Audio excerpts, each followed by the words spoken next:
సరే మంచిదండి. తలొచ్చుకుని చిన్న ప్రార్థన చేసుకుని వాక్యంలోకి వెళ్దాం. పరిశుద్ధ మహాగరుడ, నీ ఘనమైన ఉన్నతమైన శ్రేష్ఠమైన నామానికి కృతజ్ఞతలు స్తోత్రములు చెల్లిస్తున్నాం నాయన. ఇదిగో నాయన,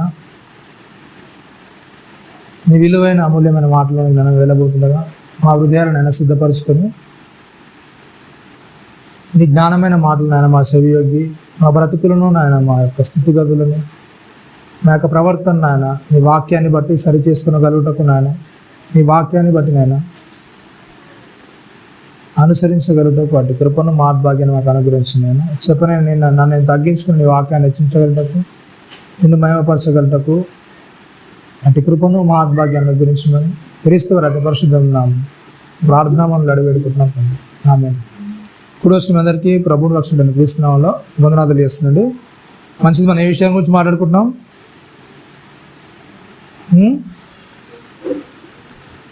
క్రైస్తవుని పోరాటం, ఆత్మీయ యుద్ధం అనే విషయాన్ని గురించి మాట్లాడుకుంటున్నాం. ఓకేనా? 6వ అధ్యాయము 9వ వచనం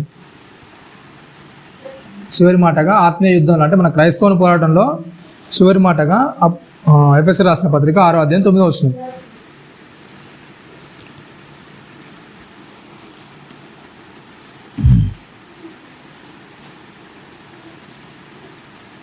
ఈసారి ఎఫెసీయులకు రాసిన పత్రిక 6వ అధ్యాయం 9వ వచనం ఏంటంట? యజమానులారా, మీకును వారికిని యజమానుడైన వాడు పరలోకమందు ఉన్నాడనియో ఆయనకు పక్షపాతం లేదనియో ఎరిగిన వారై వారిని బెదిరించుట మాని ఆ ప్రకారమే వారి ఎడల ప్రవర్తించుడి. ఏంటంటే అపోస్తలుడైన పౌలు గారు ఎఫెసీ సంఘానికి రాస్తూ మాట చెప్తుంది. ఏంటంట? యజమానులారా.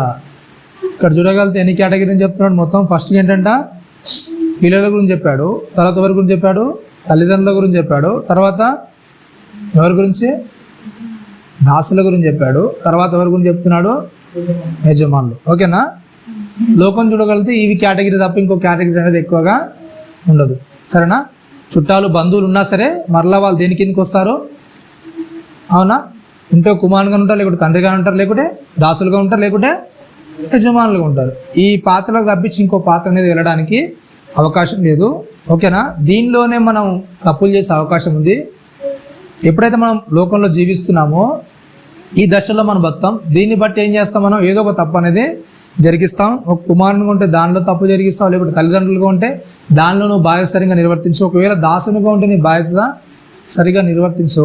అంటే యజమానునిగా ఉంటే మరి ఎలా ఉండాలి అనే విషయం గురించి ఇక్కడ అపోస్తలుడైన పౌలు గారు రాస్తూ చెప్తున్నారు. ఏంటంటే, యజమానులారా, మీకును వారికిని యజమానుడైన వాడు పరలోకమందున్నాడనియో ఆయనకు పక్షపాతం లేదని ఎరిగిన వారై వారిని బెదిరించుట మాని ఆ ప్రకారం వారి ఎట్లా ప్రవర్తించండి. ఏమని చెప్తున్నాడు? ఏమని చెప్తున్నాడు అండి? బెదిరించుట అని చెప్తున్నాడు. ఇక్కడ యజమానుల గురించి మాట ఏంటంటే, వారిని ఏం చేద్దంట? ఎవరైతే దాసులుగా ఉంటారో, ఎవరైతే పనివారుగా ఉంటారో వాళ్ళని ఏం చేద్దని చెప్తున్నాడు? బెదిరించొద్దు. వాళ్ళని బెదిరించకుండా ఏం చేయండి? మీ పని మీరు చేయించుకోండి, కానీ వాళ్ళని ఏం చేయొద్దు? బెదిరించడం అనేది సరైనది కాదు. ఒకసారి చూద్దాం. లేవియాకాండం 19వ అధ్యాయం 13వ వచనం చూడండి.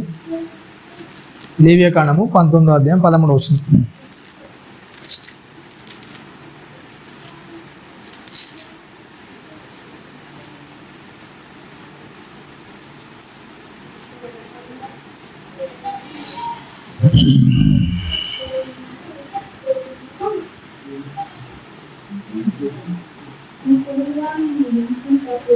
ఏంటంట? నీ పొరుగు అని ఏం చేద్దంట? లేవియాకాండం 19వ అధ్యాయము 13వ వచనం. నీ పొరుగు అని ఏం చేద్దంట? హింసింపకూడదు. ఏంటంట? వాడిని దోచుకొనకూడదు. ఏమని చెప్తాడు ఇంకా? కూలివాని కూలి మరుసటి నాడు వరకు నీ యొద్ద ఉంచుకొనకూడదు. ఏంటంట? చెవిటివాణ్ణి తిట్టకూడదు. ఏంటంట? గుడ్డివాని ఎదుట అడ్డంగా వేయకూడదు. నీ దేవునికి భయపడవలను. ఏమని చెప్తున్నాడు చెప్పండి? ఏంటంట? అంటే బెదిరించొద్దు, వాళ్ళని అన్యాయం చేయొద్దు. అంటే ఏంటంటే కొన్ని విషయాలు అనేది ఇక్కడ చెప్తాను. ఏంటంట? నీ పొరుగు వాడిని ఏం చేయొద్దంట? ఏం చేయదు చెప్పండి, ఎట్టి పరిస్థితిలో కూడా ఏం చేయొద్దు. ఒకవేళ నువ్వు ఎవరికన్నా కొద్దిగా యజమానిగా ఉంటే హై పొజిషన్ ఉంటే అవతలని ఏం చేయొద్దంటే మనం ఏం చేయొద్దు చెప్పండి, అవతలని ఇబ్బంది పెట్టే విధంగా హింసించడం అంటే ఏంటి? హింసించడం అంటే కొన్ని మాటలకు చెప్తున్నా ఏంటంటే రైట్, ఒక వ్యక్తిని హింసించడం అంటే ఏంటంటే ఫస్ట్గా ఏమని చెప్తున్నా అంటే వాడిని ఏం చేయొద్దండి, దోచుకొనకూడదు. నెక్స్ట్ ఏంటంట, అని కూలి ఏం చేద్దంటే మన దగ్గర ఉంచుకొని రేపు తీసుకోపోరా లేకపోతే ఎల్లుండి తీసుకోపోరా అని ఏం చేద్దంట, మన ఇబ్బంది పెట్టొద్దు. నెక్స్ట్ ఏంటంటే ఇంకోటి ఏమని చెప్తున్నాడు, ఒకవేళ చెవిటోడైతే ఏం చేద్దు వాడిని తిట్టొద్దు. ఇంకేంటంట గుడ్డోడైతే వాడిని ఇబ్బంది అంటే ఒక వ్యక్తిని ఎలాంటి పరిస్థితిలో కూడా ఏం చేయొద్దు చెప్పండి, ఇబ్బంది పెట్టొద్దు. అంటే ఇంకొక మాట ఏంటంటే వ్యక్తిన అంటే చులక అంటే ఏం మాట్లాడలేని వ్యక్తులు అనుకో, అలాంటి వ్యక్తిని ఏం చేస్తారు చెప్పండి, బెదిరించేస్తాడు. అవునా కదా, చాలామంది వ్యక్తులు ఏం చేస్తారంటే పని చేయించుకుంటారు కానీ ఏం చేస్తారు, బెదిరిస్తారు. నువ్వు నా దగ్గర చేరి ఎవరు చెప్పుకుంటావో చెప్పుకోపో, అవునా కదా, నీ ఇష్టం నేను ఇయ్యను, అవునా. అట్లాంటి ఏం చేయొద్దంట, అలాంటి పని అనేది చేయొద్దు. నీ పొరుగు వాడిని ఎట్టి పరిస్థితిలో కూడా ఏం చేయొద్దంట, హింసించొద్దు. వాడిని ఏం చేయొద్దంట, దోచుకోనకూడదు. ఎట్లాంటి పరిస్థితుల్లో కూడా ఒక వ్యక్తి దగ్గర నుంచి మనం ఏం చేయొద్దు చెప్పండి, ఏం చేయొద్దంట అంటే దోచుకోవడానికి, వాని దగ్గర నుంచి మనం ఏదో దోచుకోవడానికి ప్రయత్నం చేయొద్దు. మీకు తెలుసలేదో కొన్ని పరిస్థితుల్లో మనం చూస్తుంటాం మన చుట్టుపక్కల ప్రాంతాలు ఏంటంటే ఏ వ్యక్తి అన్నా అంటే అమాయకుడుగా కానీ కొద్దిగా తెలియని వ్యక్తిగా కానీ ఉన్నాడు అనుకుంటే ఆ వ్యక్తి దగ్గర ఏం చేస్తారు చెప్పండి, ఏం చేస్తారు, అనవసరంగా మళ్ళీ ఎక్కువగా దోచేసుకోవడానికి ఇష్టపడదు. అంటే ఒక వస్తువు ఖరీదు కొద్ది రేటు ఉందనుకోండి, తెలియని వ్యక్తులు వచ్చారనుకోండి, వాళ్ళకి సరిగా దాని గురించి అవగాహన లేని వ్యక్తులు వస్తే ఏం చేస్తారు ఇప్పుడు వాళ్ళ దగ్గర నుంచి ఏం చేస్తారు, తెలిసిన వ్యక్తి వస్తే మీరు ఎక్కడైనా వెళ్ళండి షాప్లోకి కానీ ఏదైనా పరిస్థితుల్లోకి కానీ వెళ్ళినప్పుడు వాళ్ళ యొక్క మనస్థితిని బట్టి మాట్లాడే విధానాన్ని బట్టి ఆ మనిషి యొక్క దీనికి ఆ వస్తువు గురించి తెలుసా తెలియదని ఏం చేస్తారు, వాళ్ళకు అంచనా వచ్చేసి ఆ రేట్ అనేది మీకు ఫిక్స్ చేస్తారు. అవునా కదా, ఆ రేట్ అనేది మీకు ఫిక్స్ చేసి ఏం చేస్తారు చెప్పండి, ఇగో ఇంత ఖరీదు పడుతుందండి, సర్లే మీరు అడిగాడు కనుక ఇంకో 200 తక్కువ చేస్తారు. అవునా కదా, యాక్చువల్గా వాళ్ళకి వచ్చే రేట్ ఎంతో తెలుసు, న్యాయంగా ఎంత అమ్మాలో తెలుసు. అది తెలిసినా సరే ఏం చేస్తారు ఎప్పుడు అవతల దగ్గర నుంచి ఏం చేస్తారు చెప్పండి, ఎక్కువ తీసుకోవడానికి ఇష్టపడతారు. అవతల వ్యక్తి దగ్గర నుంచి ఎక్కువగా దోచుకోవడానికి ఇష్టపడతారు. ఓకేనా, ఆ వస్తువు ఎంత పడుతుందో తెలుసు, దాని యొక్క ఎంత అమ్మాలో తెలుసు, అయినా సరే ఏం చేస్తారు అవతల వ్యక్తి నుంచి ఏం చేస్తారు, తెలియని వ్యక్తిని దగ్గరకు వచ్చినప్పుడు, తెలియని దాని గురించి అవగాహన లేని వ్యక్తిని దగ్గరకు వచ్చినప్పుడు చాలా జాగ్రత్తగా ఉండాలి. ఆ వ్యక్తి దగ్గర ఏదో విధంగా నువ్వు కొద్దిగా డబ్బును ఆశించో ఇంకేదో ఆశించి ఆ వ్యక్తి దగ్గర నుంచి నువ్వు ఎక్కువగా తీసుకోవడానికి ఏం చేయొద్దు చెప్పండి, దోచుకోనకూడదు. ఒక వ్యక్తి దగ్గర నుంచి దోచుకోవడానికి నీకు ఇష్టపడద్దు. ఎందుకంటే నువ్వు వ్యాపారం అనేది చేస్తున్నావు, వ్యాపారం అనేది చేస్తున్నప్పుడు అందరితో కూడా ఏం చేయాలి చెప్పండి, కంపల్సరీగా గవర్నమెంట్ అనేది ఏం చేస్తుంది, ఒక బ్యారియర్ అనేది ఏర్పరుస్తుంది. అవునా, నువ్వు ఇంత అమౌంట్కి దాన్ని అమ్ముకోవాలి, అవునా కదా, ఇంత దానికి నువ్వు ఆ విక్రయం చేయాలని చెప్తుంది. అయినా కానీ దాన్ని మించి ఏం చేస్తారు కొంతమంది, ఏం చేస్తారు చెప్పండి, అమ్మడానికి ప్రయత్నం చేస్తారు. అలా కాకుండా ఇంకొంతమంది ఏం చేస్తారు చెప్పండి, కొన్ని పాడైపోయిన వస్తువుని పాలిషింగ్ చేసి ఏం చేస్తారు ఎవరో ఒకరు అమాయకులు దొరుకుతారు, వాళ్ళకి అంటగడ్డ అని చూస్తారు. అవునా, పాడైపోయింది. ఇంకొక విధానంలో ఖరాబ్ అయిన విషయాలు కూడా ఏం చేస్తారు, వాళ్ళు ఏదో విధంగా ఏం చేయాలి, వాళ్ళకు అమ్మేసేయాలి. అవునా, ఇట్లాంటి పరిస్థితులు ఏం చేస్తారు ఎప్పుడంటే ఒక వ్యక్తిని దోచుకోవడానికి ఇష్టపడుతుంటారు. అవునా, చాలా విషయాల్లో అట్లాంటి పరిస్థితుల్లోనికి ఒక వ్యక్తి ఏం చేయొద్దు వెళ్ళడానికి, అంటే ఒక వ్యక్తిని నేను దోచుకోవడానికి ఏం చేయొద్దు చెప్పండి, అలా చేయడానికి సమంజసం కాదు. చాలా విషయాలు ఇంకేం చేస్తారంటే కొద్దిగా వ్యాపారం తెలియని ఏం చేస్తారంటే ఎక్స్పైర్ అయినవి ఉంటాయి కదా, ఒక 2-3 రోజుల్లో ఎక్స్పైర్ అయితే అనంగా వస్తువులన్నింటినీ కూడా ఏం చేస్తారు, అంటే తక్కువ అయిపోతాయి కదా. ఇప్పుడు 2-3 రోజులు ఎక్స్పైర్ అయ్యేవాడు ఏం చేసుకుంటాడు, అట్లాంటి పరిస్థితులు ఏం చేస్తారు, బల్క్గా తీసేసుకొని వాటిని ఏం చేస్తారు, వీళ్ళు ఏం చేస్తారు చెప్పండి, దాన్ని అమ్మడానికి ప్రయత్నం చేస్తారు. అంటే అవతలోడు ఎలా ఏమైపోయినా సరే నాకు మాత్రం లాభం రాళ్ళు ఏం చేస్తారు, అంటే ఎక్స్పైర్ అయిన వస్తువులను కూడా ఏం చేస్తారు ఇప్పుడు పాడైపోయిన వస్తువులను కూడా అమ్మడానికి ఏం చేస్తారు, ప్రయత్నాలు చేస్తుంటారు. అంటే చాలా విషయాల్లో అట్లాంటివి జరుగుతుంటాయి. కాబట్టి నీ పొరుగువాని విషయాలు ఏం చేయాలి చెప్పండి, నీకు తెలుసు కదా, అవునా కదా, అది ఎలాంటి వస్తువో ఎప్పుడు ఎక్స్పైర్ అవుతుందో ఏంటో అన్నీ నీకు తెలిసినప్పుడు, అది బాగోలేదు పాడైపోతుందని నీకు తెలిసినప్పుడు అలాంటి వస్తువును అవతలోనికి ఏం చేయొద్దు, మనం ఏం చేయాలి చెప్పి ఇచ్చి మోసం చేయడానికి కానీ అవతల దగ్గర నుంచి అది దోసేసుకొని ఇది నాకు ఉంటే నా దగ్గర పాడైపోతుంది, నా డబ్బులు అనేవి వేస్ట్ అయిపోతాయి, కానీ ఎవరికొకరికి ఏదో విధంగా అంటగట్టేసి నేను లాభం పొందుదాంలే అనే విధంగా ఏం చేయదు చెప్పండి. అలాంటి మెంటాలిటీ అనేది ఎప్పుడు కూడా కలిగి ఉండొద్దు. అలా ఒక వ్యక్తిని నువ్వు దోచుకోవడానికి ఎప్పుడు కూడా ఏం చేయొద్దు చెప్పండి. అట్లాంటి పరిస్థితులు నువ్వు ఉండకూడదు, చాలా జాగ్రత్తగా ఉండాలి. నీ పొరుగు అని ఎట్లాంటి పరిస్థితుల్లో కూడా ఇబ్బంది పడడానికి నువ్వు అలా చేయడానికి వీల్లేదని చెప్తున్నాడు. అవతల నువ్వు ఏం చేయొద్దంట, దోచుకోవద్దని చెప్తున్నాడు. నెక్స్ట్ ఏంటంట, కూలివాని కూలి ఏంటంటే మరుసటి నాడికి నీ దగ్గర ఏం చేయొద్దంట, ఉంచుకోవద్దు. ఒకవేళ ఒక వ్యక్తి కానీ నీకు ఒక రోజు కూలికి వచ్చారనుకోండి, ఆ రోజు నువ్వు ఇస్తానని చెప్పి ఆ వ్యక్తి నువ్వు తీసుకెళ్ళి ఇప్పుడు లేవులే డబ్బులు రేపు ఇస్తానులే ఎల్లుండి ఇస్తానులే అని ఎట్టి పరిస్థితులు అనకూడదు. ఎందుకంటే బైబిల్లోనే ఒక మాట రాయబడింది ఏంటంటే, ఆ కూలివాడు ఏంటంటే ఆ రోజు పొట్ట కోసం వాడు ఏం చేస్తాడు, ఆ రోజు వాడు ఇల్లు గడవడానికే నీ దగ్గర పనికి వస్తాడు, ఆ డబ్బులు తీసుకెళ్ళి ఏదో తెచ్చుకుందామని వాడు వెళ్తాడు. అట్లాంటి పరిస్థితుల్లో వాని కూలి దగ్గర పెట్టుకుంటే వాని ఇంటి పరిస్థితి ఏమవుతుంది చెప్పండి. ఆ రోజు నీ దగ్గర డబ్బు మీద ఆశ పెట్టుకునే పరిస్థితి ఏమవుతుంది, వాని ఇల్లు ఎలా గడుస్తుంది, అవునా కదా. అట్లాంటి పరిస్థితుల్లో ఒక వ్యక్తి యొక్క డబ్బును మన దగ్గర ఎట్టి పరిస్థితుల్లో కూడా ఏం చేయొద్దు, ఉంచుకోదు. ఎవరికైనా నువ్వు డబ్బులు ఇస్తానని చెప్పేవానికి ఆ టైంకి ఏం చేయాలి, మనం ఏం చేయాలి చెప్పండి.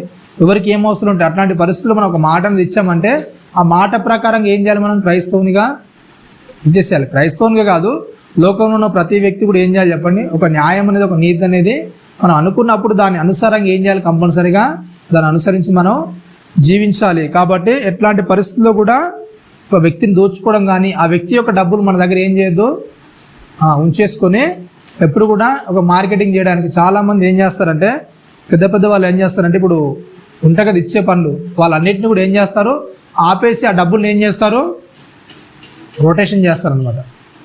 అంటే వీనికి ఇవ్వాల్సిన డబ్బును ఆపేసి రొటేషన్ చేసి ఏం చేస్తారు, వాళ్ళు వేరే వ్యాపారం చేస్తారు. 2-3 రోజుల తర్వాత ఆ వ్యాపారం వచ్చిన లాభాన్ని బట్టి మరలే ఏం చేస్తారు, దాన్ని అడ్జస్ట్ చేస్తారు. అవునా. అంటే ఒక వ్యక్తికి నువ్వు ఇస్తానన్న టైంకి అది ఏం చేసేయాలి, ఇచ్చేయాలి. నీ లాభం కొరకు ఆపేసుకుని నీ లాభం కొరకు దాన్ని అపేక్షించుకొని అవతల వ్యక్తిని ఇబ్బంది పెట్టడానికి ఎట్టి పరిస్థితిలో కూడా వీల్లేదు. కాబట్టి ఏం చేద్దంట, నీ పొరుగువాని యొక్క డబ్బును ఏం చేద్దంటే చెప్పండి, కూలీని కానీ డబ్బును కానీ ఏం చేయొద్దు మన దగ్గర ఉంచుకోదు. అంటే వానికి ఇస్తానన్న టైంకి ఏం చేయాలి, మనం ఇచ్చేసేయాలి, ఆపకుండా జాగ్రత్త పడాలి, చాలా జాగ్రత్తగా ఉండాలని చెప్తాను. నెక్స్ట్ ఏంటంట, ఇంకేమని చెప్తున్నా అండి, ఏం చేయొద్దంట, చెడువాన్ని ఏం చేయొద్దంట, చెడువాన్ని ఎట్టి పరిస్థితిలో కూడా ఏం చేయొద్దు, మనం వానికి ఇరబడుతులే ఏమన్నా వానికి అర్థం కాదులే అని మనం తిట్టడానికి ఏం చేయొద్దు, ప్రయత్నం చేయదు. ఎట్టి పరిస్థితుల్లో కూడా చెవిటోళ్ళను కానీ అంటే మాటలు రాలను కానీ మనం ఏం చేయదు. ఎలాంటి పరిస్థితుల్లో కూడా తిట్టి వాళ్ళని అవమానపరచడానికి, వాళ్ళకి వినపడదులే ఏమన్నా వాళ్ళకు అర్థం కాదులే అనే పరిస్థితుల్లో ఒక వ్యక్తిని ఏం చేయదు, ఏలైనా చేయడానికి వీల్లేదు. నెక్స్ట్ ఏంటంట, గుడ్డివానికి ఏం చేయదంట, గుడ్డి వాళ్ళకి ఏం చేయదు, మనం అడ్డం వేయకూడదు. ఏదన్నా ఒకటి అడ్డం వేసేసి వాళ్ళు కింద పడుతున్నారు, లేకుంటే ఏదో ఇబ్బంది పడుతుంటున్నారు చూస్తూ అలాంటి ఆనందాన్ని పొందడానికి ఏం లేదు, అవకాశం అనేది లేదు. కాబట్టి అలాంటి పరిస్థితులు ఏం చేయాలి, మనం చాలా జాగ్రత్తగా ఉండాలని చెప్తున్నాడు. ఓకేనా. ఇంకా చూడండి, నెహెమ్యా గ్రంథము 5వ అధ్యాయం 5వ వచనంలో ఒక మాట అనేది చెప్తాడు.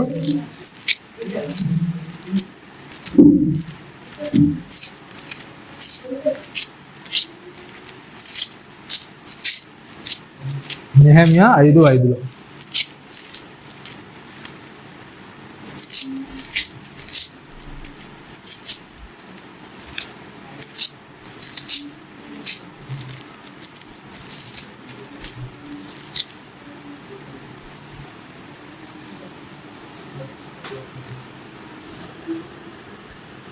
లేకుంటే యోబు గ్రంథం చూడండి, యోబు గ్రంథం 24వ అధ్యాయం 10వ వచనం చూడండి.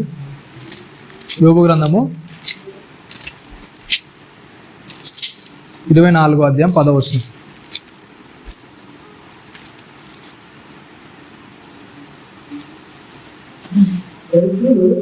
దరిద్రులు ఏంటంట, దరిద్రులు వస్త్రహీనులై బట్టలు లేక తిరుగులాడుదురు, ఆకలుకొని పనులను మోయుదురు, వారు తమ యజమానుల గోడల లోపల నూనె గానుగలను ఆడించుదురు, ద్రాక్ష గానుగలను త్రొక్కుచు దప్పిగలవారయుందురు. జనము గల పట్టణములలో మూలుగుదురు, గాయపరచబడిన వారు మొర్రపెట్టుదురు. అయినను జరుగునది ఏంటంట? జరుగునది అక్రమమని దేవుడు ఎంచడు. ఏమని చెప్తున్నాడు ఇక్కడ? ఒక పనికి అనేది మనం వెళ్ళామనుకోండి, చాలా విషయాల్లో మనం ఏమనుకుంటామంటే యజమానులు మన చేత కఠినంగా పని చేసుకుంటారు అనుకుంటాం. అవునా కదా? అంటే వాళ్ళకి పాపంగా ఇంత అక్రమంగా మా మీద పని చేపిస్తే, ఇంత అన్యాయంగా మా మీద పని చేపిస్తే వాళ్ళకి ఏమవుతుంది చెప్పండి? పాపం దాక్తుంది. అవునా కదా? చాలా విషయాలు ఏం చేస్తారంటే, పనికి వెళ్ళిన వాళ్ళు ఏం చేస్తారంటే కొన్ని శాపాల మీద పెడుతుంటారు యజమానులకు. అవునా కదా? ఇంత కఠినంగా మా మీద పని చేస్తున్నారు, ఇంత కఠినంగా మా మీద ఇబ్బంది పెడుతున్నారు కాబట్టి మా ఉసురు, మా పాపం అనేది ఏం చేస్తుంది? వాళ్ళకు తాకుతుంది. పాపం అనేది ఎప్పుడు తాకుతుందంటే, మనకు లేవేకాండం చెప్పి ఏంటంటే, కూలిని కూలి ఏం చేయొద్దు అని ఆపేసి ఆ కూలి విషయాలు ఇబ్బంది పెట్టి మన అనవసరంగా తిట్టేసి ఏదో చేస్తే ఏమవుతుంది చెప్పండి? పాపం తాకుతుంది. కానీ పనికి పిలిచినాడు పని చేసుకుంటే ఏం చేయదు? వాడు నిన్ను డబ్బులు ఇచ్చి పనికి పిలుస్తున్నాడు. అవునా కదా? డబ్బులు ఇచ్చి పనికి పిలుస్తున్నప్పుడు ఆ పన్ను ఏం చేయాలి? వాడు ఏది చెప్పిన ఏం చేయాలి చెప్పండి? ఇప్పుడు యజమానులు ఏది చెప్పినా, ఒక వ్యక్తిని నువ్వు పనికి పిలిచి డబ్బులు ఇచ్చారంటే ఆ వ్యక్తి ఏం చెప్పినా ఏం చేయాలి? ఏం చేయాలి చెప్పండి? నీకు పని చేయడానికే నేను పిలిచింది, పని చేయడానికే నీకు డబ్బులు ఇచ్చింది. అవునా కదా? అట్లాంటి పరిస్థితులు ఏంటంట చెప్తున్నాడు. దరిద్రులు వస్త్రహీనులై బట్టలు లేక తిరుగులాడుదురు, ఆకలి కొని పండ్లు మోయుదురు, తాము తన యజమానుల గోడ లోపల నూనె గానుగను ఆడించుదురు, ద్రాక్ష తోట గానుగలను తొక్కుచు దప్పిగలవారయుందురు. జనము గల పట్టణంలో మూలుగుదురు, గాయపరచబడిన వారు ఏంటంట? మొరపెట్టుదురు. అయినను జరుగున్నది ఏంటంట? చెప్పండి? అయినను జరిగినది ఏంటంట? అక్రమం ఏం చేయడు? దేవుడు ఎంచాడు. ఓకేనా? మనం ఒక పనికి వెళ్ళినప్పుడు ఏం చేయాలి చెప్పండి? అదే ఏం చేయాలి? పని అనేది మనం ఒప్పుకున్నప్పుడు దాన్ని కంపల్సరీగా ఏం చేయాలి? దాన్ని కంపల్సరీగా చేయాలి. అట్లాంటి దాన్ని బట్టి మనమేదో వాళ్ళకేదో పాపం కలుగుతుంది, వాళ్ళకి శాపం కలుగుతుందంటే దానివల్ల ఏం కాదు చెప్పండి? నువ్వు ఒప్పుకున్నావు వెళ్తా అని, డబ్బులు తీసుకుంటున్నావు కనుక ఏం చేయాలి? కంపల్సరీగా ఆ పని అనేది చేయాలి. దాన్ని బట్టి వాళ్ళ మీదకి ఎలాంటి ఇబ్బంది అనేది రాదు. ఎందుకంటే నీకు డబ్బులు ఇస్తున్నారు, వాళ్ళు పని చేసుకుంటున్నారు కనుక అలాంటి దాని విషయాలు ఏమి కూడా జరగదు. ఓకేనా? కొలస్సీయులకు రాసిన పత్రిక 4వ అధ్యాయం ప్రారంభవచనం వస్తుంది చూడండి. కొలస్సీయులకు రాసిన పత్రిక 4వ అధ్యాయం ప్రారంభవచనంలో ఒక మాట అనేది చెప్తారు అక్కడ అపోస్తలుడైన పౌలు గారు.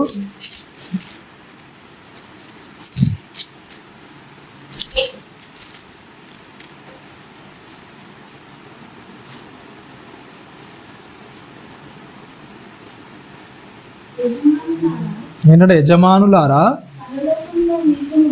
పరలోకంలో మీకును యజమానుడు ఉన్నాడని ఎరిగి న్యాయమైనదియో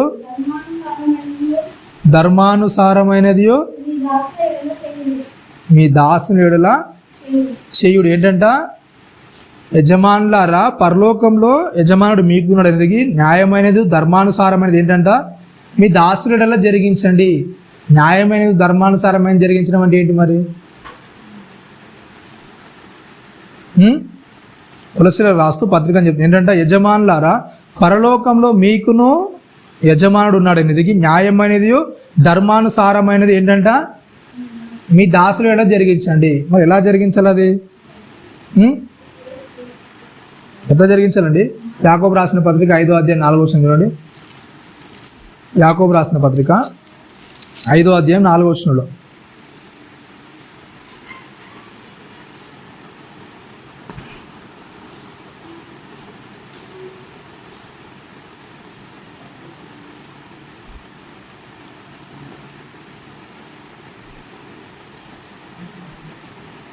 ఐదో అధ్యాయం 4వ వచనం.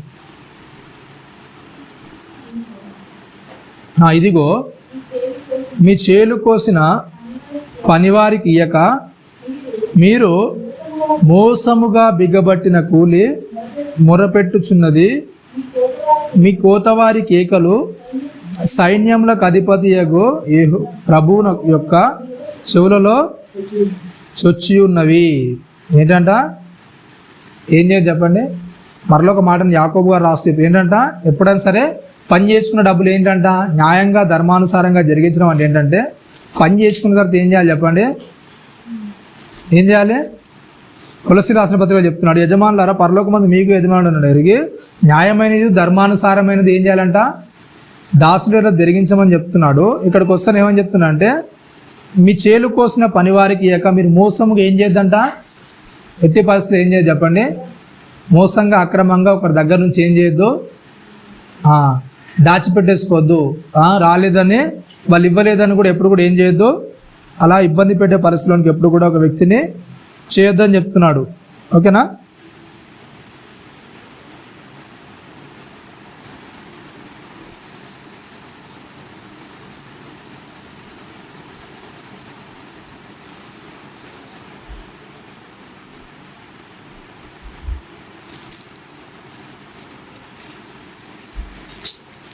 ఎఫెసీయులకు రాసిన పత్రిక 6వ అధ్యాయం 9వ వచనం మరలా.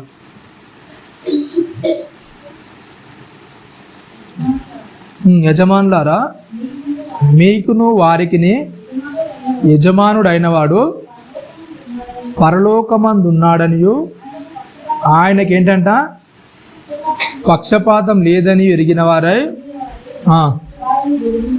వారిని బెదిరించుట మాని ఆ ప్రకారమే వారి ఎడలు ఏం చేయాలంట? ప్రవర్తించుడి. 10వ వచనంలో తుదకు ప్రభువు యొక్క మహాశక్తిని బట్టి ఆయన యందు బలవంతుడై ఉండుడి. మీరు అపవాది తంత్రములను ఎదిరించుటకు శక్తివంతులగునట్లు దేవుడిచ్చు సర్వాంగ కవచమును ధరించుకొనుడి. ఏమని చెప్తున్నాడు చెప్పండి? ఏంటంట? మీరు పోరాడేది అపవాదితో, కాబట్టి దేవుడిచ్చే సర్వాంగ కవచాన్ని ఏం చేయాలంట? సర్వాంగ కవచాన్ని ధరించుకోనని చెప్తున్నాడు. 12వ వచనంలో చెప్తున్నాడా, ఏలయనగా మనం పోరాడునది శరీరులతో కాదు కానీ ప్రధానులతోనూ అధికారులతోనూ ఏంటంటే ప్రస్తుత అంధకార సంబంధులకు లోకనాథులతోనూ ఆకాశ మండలమందున్న దురాత్మల సమూహములతోనూ పోరాడుచున్నాము. అందుచేతను మీరు ఆపద్దినమందు వారిని ఎదిరించుటకు సమస్తమును నెరవేర్చిన వారై నిలబడుటకును శక్తివంతులగునట్లు దేవుడిచ్చు సర్వాంగ కవచం ఏంటంట? ధరించుకొనుడి. ఏలయనగా మీ నడుమునకు సత్యమను దట్టి కట్టుకొని నీతి అను మైమరుపుడు తొడుక్కొని పాదములకు సమాధాన సువార్త వలనైన సిద్ధ మనస్సును జోడు తొడుక్కొని నిలువబడుడి. ఇవన్నీయుగాక విశ్వాసమును డాలు పట్టుకొనుడి. దానితో మీరు దుష్టుని అగ్నిబాణం అన్నిటినీ ఆర్పుటకు శక్తివంతులగుదురు. మరియు రక్షణను స్థిరస్త్రాణమును దేవుని వాక్యమును ఆత్మ ఖడ్గమును ధరించుకొనుడి. ఆత్మ వలన ప్రతి సమయమందును ప్రతి విధమైన ప్రార్థన విజ్ఞాపన చేయుచు ఆ విషయమై సమస్త పరిశుద్ధుల నిమిత్తము పూర్ణమైన పట్టుదలతో విజ్ఞాపన చేయుచు మెలకువగా ఉండుడి. ఏమని చెప్తున్నాండి? అంటే లోకంలో మనం బ్రతుకుతున్నామంటే ఏంటంట? మనకు అంటే లోకంలో పోరాడేది ఓన్లీ ఈ మనుషులతోనే మనం వెళ్తాము. ఈ మనుషులతోనే మన యొక్క ఏం చేస్తుంది బ్రతుకు జీవనం అంతా కూడా సాగుతుంది. అవునా కదా? దీని మధ్యలోనే మనం అంతా కూడా ఏం చేస్తాం? ఉంటే కుమారులుగా ఉంటే మనస్పర్ధలు కానీ మన గొడవలు కానీ ఇబ్బందులు కానీ ఉంటే తల్లిదండ్రులు లేకుంటే పిల్లల మధ్య ఉంటాయి, లేకుంటే యజమానులు దాసుల మధ్యలో ఉంటాయి, లేకుంటే దాసులుగా ఉంటే ఒక వ్యక్తి మీద ఉంటుంది. ఒక విధంగా చూస్తే ప్రతి విధంగా మన పొరుగువాంతి ఏమవుతుంది చెప్పండి? ఏదో ఒక విభేదం అనేది వస్తుంది. అవును కదా? అట్లాంటి పరిస్థితుల్లో మీ పొరుగువాన్ని మీరు ఎప్పుడు కూడా ఏం చేయొద్దంట? ఏం చేయదు చెప్పండి? ఏదైనా మీకు మనస్పర్ధ కానీ కోపం కానీ ద్వేషం కానీ ఏదైనా మీలో రగిలితే మీరు చూడాల్సింది ఏంటంట? ఆ వ్యక్తిని, అవతలున్న వ్యక్తిని కాదు, అవతలున్న పర్సన్ని కాదు మీరు చూడాల్సింది ఏంటంట, ఎవరిని చూడాలంట, ఏం చేయాలి చెప్పండి, ఆ వ్యక్తిలో నెరవేరుతున్న సాతాను క్రియలు అనేది మీరు చూడండి. ఆ వ్యక్తిలో ఉన్న సాతాను క్రియలు ఎలా తగ్గించాలో మీరు ఏం చేయండి, ఆ ప్రయత్నంలోకి వెళ్ళండి. అవునా కదా? కాబట్టి ఏంటంటే దేవుడిచ్చే సర్వాంగ కవచాన్ని ఏం చేస్తున్నాడు, ఫస్ట్గా ఏంటంటే చెప్తున్నాడు అక్కడ, మీరు పోరాడేది ఏంటంట మన ముందుండే మనుషులతో కాదు. మీరు ఎక్కడికి వెళ్ళినా సరే ఒక వ్యక్తితో మీరు మాట్లాడుతుంటే ఆ వ్యక్తి యొక్క ప్రవర్తన బాగోలేకున్నా, ఆ వ్యక్తి యొక్క మాట తీరు బాగా లేకున్నా, ఇప్పుడు ఏ విధంగా ఆ వ్యక్తితో మనకు మధ్య తగాదు వచ్చినా సరే మీరు ఫస్ట్గా గుర్తుంచుకునేది ఏంటంటే, మీరు పోరాడేది ఎవరితో కాదు, శరీరులతో కాదు. ఎవరితో పోరాడుతున్నాం మరి, అంటే ఎవరైతే అపవాదిగా ఉన్నాడో వాని యొక్క క్రియలు ఏం చేస్తున్నాడు, వాడు తెలియక వాటిని ఏం చేస్తున్నాడు, ఇది ఇలా మాట్లాడితే కరెక్టేలే అని వాడు ఏం చేస్తున్నాడు, దానిలోకి వెళ్ళడానికి ప్రయత్నిస్తున్నాడు. కనుక మీకు తెలుసు కనుక మీరేం చేయండి, ఏం చేయండి చెప్పండి. అక్కడ చెప్తున్నాడు ఏంటంటే, మీకు తెలుసు కనుక మీరేం చేయమని చెప్తున్నాడంటే, అందుచేత మీరు ఆపద్దినమందు వారిని ఎదిరించుటకు సమస్తమును నెరవేర్చిన వారై నిలువబడుటకు శక్తివంతులగినట్లు దేవుడిచ్చే సర్వాంగ కవచాన్ని ధరించుకోండి. ఏలైనగా మీ నడుమునకు ఏంటంట, సత్యం అనే దట్టి కట్టుకొని నీతి అనే మైమరుపు తొడుక్కొని ఉండండి. అంటే ఒక వ్యక్తి మనల్ని ఇబ్బంది పెట్టే పరిస్థితుల్లో ఉన్నా కూడా మనం ఏం చేయాలి చెప్పండి, సత్యంతో నిలబడాలి. ఆ వ్యక్తి ముందర నీతితో ఎప్పుడైతే నిలబడతామో వ్యక్తి మనల్ని ఏం చేయలేడు చెప్పండి, ఏ విధంగా కూడా వాని యొక్క ప్లాన్ అనేది సఫలం కాదని చెప్తున్నాడు. నెక్స్ట్ ఏంటంట, పాదాలకు ఏం చేయాలంట, సమాధాన సువార్త వలనైనా సిద్ధ మనస్సును జోడు తొడుక్కొని ఏం చేయాలంట, నిలబడాలి. ఓకేనా? పాదాలకు సమాధాన సిద్ధ మనస్సు అంటే ఏంటండి, సిద్ధ మనస్సు అనేది జోడు తొడుక్కొని ఏం చేయాలంట, నిలబడాలి. సిద్ధ మనస్సు అనేది జోడు తొడుక్కోవడం అంటే ఏంటి,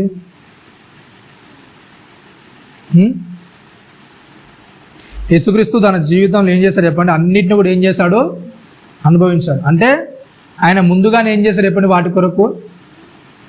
అవునా? యేసుక్రీస్తు వారు రాయిస్తే ఏంటంటే ఎబ్రియలు రాసిన పత్రిక 10వ అధ్యాయంలో చెప్తాడు ఆయన గురించి ఏంటంటే, నన్ను గురించి ఏంటంటే ఆ గ్రంథపు చుట్టలో ముందుగా ఏం చేశాడు చెప్పండి, రాయబడిన ప్రకారము తండ్రి నీ చిత్తాన్ని ఏం చేశాను, నేను నెరవేర్చడానికి వచ్చాను. అవునా కదా? అంటే యేసుక్రీస్తుకు ఆయన ఎలా హింసిస్తారో, ఆయన ఎలా ఇబ్బంది పెడతారో, ఆయన ద్వేషిస్తారు, అవన్నీ కూడా ఏం తెలియదు చెప్పండి, అవన్నీ కూడా తెలుసు. జనాలు అలా ద్వేషిస్తారని తెలుసు, అలా ఇబ్బంది పెడతారని తెలుసు. ఆ తెలిసిన దానికి ఏం చేశారు యేసుక్రీస్తు వారు, తన మనసు ఏం చేసుకున్నాడు, సిద్ధం చేస్తున్నా. అంటే ఒక వ్యక్తి నన్ను ద్వేషించినా సరే, ఇబ్బంది పెట్టినా సరే, నా ప్రవర్తనలో కానీ, నా మాటలో కానీ, నేను చేసే క్రియల్లో కానీ ఎలాంటి మార్పు అనేది ఏం చేయదు, తీసుకురాలేదు. అంటే అవతలోడు నేను ఎలా ఇబ్బంది పెట్టినా, ఒకవేళ ఎలాంటి మాట అన్నా సరే, ఏ విధంగా నన్ను ఇబ్బంది పెట్టడానికి ప్రయత్నం చేసినా సరే, నా యొక్క ప్రవర్తన కానీ, నా యొక్క మాట తీరు కానీ, నేను చేసే పని కానీ ఏ మాత్రం ఏం చేయదు, ఏం చేయదు చెప్పండి, ఏం చేయదు, మారదు. అంటే నిజంగా మన వాళ్ళే ఉన్నామా? అపవాదిని ఎదిరించడం అంటే ఏంటంటే, అపవాదిని మరలా తిప్పికొట్టడం ఏంటంటే, దేవుని యొక్క సర్వాంగ కవచాన్ని మనం ధరించుకోవడం ఏంటంటే, ఒక వ్యక్తి మనతో సమాధానకరంగా లేకున్నా ఆ వ్యక్తికి మనం ఏం చేయాలి చెప్పండి, ఎలా ఉండాలి, సమాధానం ఏంటంటే అక్కడ ఏమని చెప్తున్నాండి, పాదాలకు సమాధాన సువార్తలైన సిద్ధ మనస్సును జోడు తొలుక్కొని ఏం చేయాలంట, నిలవబడాలి. అంటే అవతలి వ్యక్తితో మనం ప్రవర్తించే విధానం అనేది ఎప్పుడైనా సరే మన లోకంలోకి వెళ్ళామంటే మన ఆత్మీయ యుద్ధం అంతా కూడా అవతల మీద ఏమవుతుంది చెప్పండి, ఎప్పుడైతే అవతల వ్యక్తికి మనకు వ్యతిరేకంగా ఉంటాడో, ఎప్పుడైతే అవతల వ్యక్తి మనకు సహకరించడో, దాన్ని బట్టి ఏమవుతుంది చెప్పండి, మన ఆత్మీయత అనేది దెబ్బతింటుంది. అవునా కదా?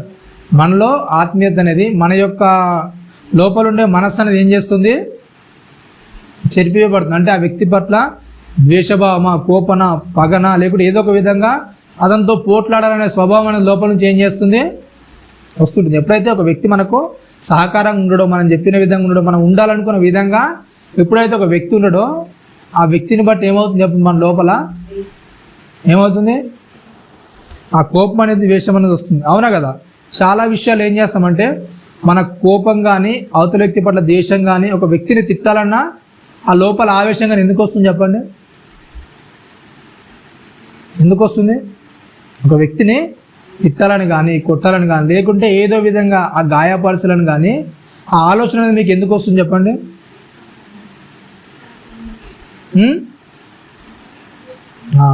సాతాను మీద దుయ్యొద్దు. అవునా కదా? మనం కంట్రోల్ లేక ఏం చేస్తున్నాం, అవతల మీద సాతాను మీద ఈజీగా తోస్తాం. కానీ ఏంటి చెప్పండి, మనం కంట్రోల్ అవునా కదా. ఒక వ్యక్తితో బైబిల్ ఏమని చెప్తుందంటే ఎప్పుడైనా సరే ఒక వ్యక్తి ఏం చేయాలి చెప్పండి, ఏం చేయాలి, మీరు చేతనంత మట్టుకు కూడా ప్రతి ఒక్కరితో ఏం చేయండి, సమాధానం ఉండడానికి ప్రయత్నం చేయండి. అవతల వ్యక్తి ఎలాంటి వ్యక్తితో అయినా సరే, ఏ వ్యక్తి అయినా సరే మీ లోపల ఏం చేయొద్దు, పగను కానీ ద్వేషాన్ని కానీ పెంచుకోవద్దని బైబిల్ చెప్తుంది. కానీ మనం ఏం చేస్తాం చెప్పండి, అవతల వ్యక్తితో మనకు గొడవ పడడానికి లేక అవతల వ్యక్తిని తిట్టడానికి గల కారణం ఏంటంటే అవతల వ్యక్తి మనకు నచ్చనట్టు చేయడం, అంతే. ఇంకొక ఆప్షన్ అనేది ఏమి ఉండదు. అవతల వ్యక్తి మనం తిట్టడమా, కొట్టడమా, లేకుంటే బెదిరించడమా చేయడానికి గల కారణం ఏంటంటే అవతల వ్యక్తి మనకు నచ్చనట్టు చేస్తాడు, అంతే. అవతల వ్యక్తి ఎప్పుడైతే మనం నచ్చనట్టు చేస్తాడో ఆ నచ్చని విధానాన్ని బట్టి అవతల వ్యక్తి మనం ఏం చేస్తాం చెప్పండి, గొడవ పడతాం, వాళ్ళ మీద లోపల ద్వేషం పెంచుకుంటాం, వాళ్ళని తిట్టడానికి ప్రయత్నం చేస్తాం, మనం ఒకవేళ బలం ఉంటే వాళ్ళని కొట్టడానికి ప్రయత్నం చేస్తాం. వీటన్నిటికీ కారణం ఏంటి చెప్పండి, మేము ఆ వ్యక్తి మనకు నచ్చలేదు, నచ్చే విధంగా ప్రవర్తించలేడు, అవునా, నచ్చే విధంగా మాట్లాడలేదు, అవునా. ఈ దశని బట్టి అవతల వ్యక్తి ఏం చేస్తాం, మనం సమాధానకరంగా ఉండం, అవతల వ్యక్తితో సమాధానంగా ఉండం. కానీ ఎప్పుడైతే బైబిల్ చెప్పిన నియమాన్ని మనం పాటిస్తామో ప్రతి వ్యక్తితో కూడా ఏం చేస్తాం చెప్పండి, సమాధానకరంగా ఉంటాం, ఓకేనా. అంటే బైబిల్ చెప్పినది నెరవేర్చడం అనేది ఏంటి చెప్పండి, యేసుక్రీస్తు వారు చెప్తే ఒక మాట చెప్తే ఏంటంటే, నా కాడ ఏంటంట సులువుగాను తేలిగ్గాను ఉంటుంది. కానీ ఎప్పుడు అది ఉంటుందంటే ఆ కాడిని మనం మోస్తున్నప్పుడు ఉంటుంది, ఓకేనా. యేసుక్రీస్తు యొక్క వాక్యం ఎప్పుడైతే మన హృదయంలోనికి వస్తుందో, యేసుక్రీస్తు యొక్క మాటలు అనేది ఎప్పుడైతే మనకు అర్థమవుతాయో, అందుకే యేసుక్రీస్తు వారు మాట్లాడినప్పుడల్లా కూడా ఒక మాట అనేది ఉపయోగిస్తాడు. ఏంటంటే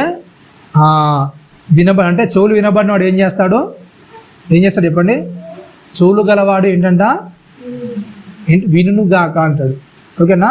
చాలా విషయాలు ప్రభువారు మాట్లాడినప్పుడల్లా ఏమని చెప్తాడంటే చెవి కలిగిన వాడు ఏంటంట ఏం చేస్తాడు, వినుగాక అంట. అంటే వానికి అర్థం, చెవి కలిగిన వానికి ఏం చేస్తుంది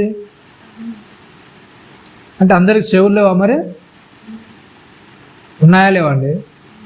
అంటే ప్రతి వ్యక్తి కూడా చెవులు ఉన్నాయి, కళ్ళు ఉన్నాయి, అన్నీ ఉన్నాయి. కానీ ఏంటంట యేసుక్రీస్తు వారు పర్టికులర్గా ఆ మాటను ఎందుకు ఉపయోగించినట్టే, మాట్లాడినప్పుడు అలా సరే ఒక మాట అనేది ముగించిన తర్వాత అని చెప్పింది ఏంటంటే చెవి గెలిన వాడు ఏం చేస్తాడంట, వింటాడు. చెవి గెలిన వాడు వినడం అంటే ఏంటంటే ఏదైతే వాక్యం నీ హృదయంలోనికి వెళ్తుందో ఆ విన్న వాక్యం ఏం చేయాలి, ఆ ఒక పరిస్థితికి వచ్చినప్పుడు, ఆ యొక్క సందర్భానికి వచ్చినప్పుడు ఏం చేస్తుంది, ఆ వాక్యం అనేది ఏం చేస్తుంది, నీకు మరలా గుర్తు చేస్తుంది. ఎప్పుడైతే నువ్వు విన్నావో ఆ విన్న వాక్యం నీ హృదయం అనే భూమిలోనికి వెళ్ళి అది మొలకెత్తిన తర్వాత ఏం చేస్తుంది, ఆ పరిస్థితి నీకు ఎదురైనప్పుడు ఏం చేస్తుంది చెప్పండి, ఒక నీ కొట్టాలి లేకుండా తిట్టాలి, వ్యక్తి పట్ల ద్వేషం అనేది నీకు ఏర్పడుతున్నప్పుడు నీలో ఎదిగిన ఆ విన్న మొక్క అనేది ఏం చేస్తుంది, ఆ వాక్యం అనే మొక్క ఏం చేస్తుంది చెప్పండి, నువ్వు ఇలా ప్రవర్తించకూడదు అని ఏం చేస్తుంది, నీకు గుర్తు చేస్తుంది. కాబట్టి అందుకే ప్రభువారు మాట్లాడినప్పుడల్లా సరే ఏమంటారంటే చెవి గెలిన వాడు ఏం చేస్తాడు, వినుగా కంట. లేకుంటే ఏంటంట మీరు ఏం చేస్తారు, గ్రహించాలని అడుగుతాడు. మీరు విన్న మాటలు ఏం చేస్తారు,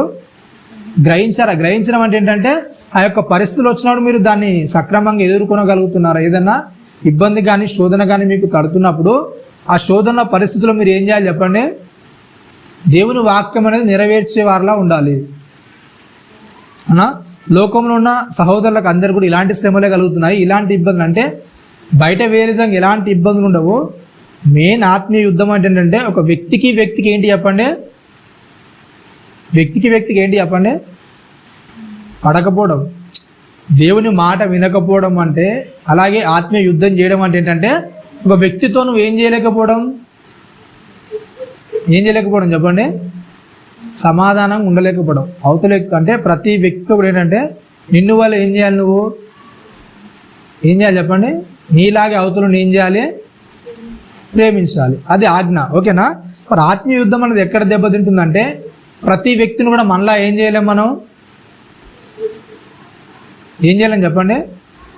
ప్రతి వ్యక్తిని కూడా నిన్ను ఎలా ప్రేమించుకుంటావో, నిన్ను ఒకవేళ తప్పు చేస్తే ఎలా అయితే సర్ది చెప్పుకుంటావో అట్లా అవతల వ్యక్తి తప్పు చేసినప్పుడు, అట్లాంటి వ్యక్తినికి ఇబ్బంది పెట్టినప్పుడు నిజంగా ఆ వ్యక్తి అలాగే ప్రవర్తిస్తారా అంటే కొంతమందితో మనం ప్రవర్తిస్తాం, తప్పు చేసినాం, అందరితో అలాగే ప్రవర్తిస్తాం. మరి అందరితో అలాగే ఉండగలుగుతామా, ఉండమండి. ఆత్మీయ యుద్ధం అనేది ఎక్కడ ప్రారంభం అవుతుందంటే దేవుడు ఏంటంట పక్షపాతి కాడు, అవునా. దేవుడు అందరి ఎడల కూడా ఏం చేస్తాడు, అక్కడ రాయబడిన మాట అంటే దేవుడు ఏంటంట పక్షపాతం లేదని మీకు తెలుసుగా. దేవునికి ఏం చేయాలి చెప్పండి, పక్షపాతం అనేది ఉండదు. అవునా?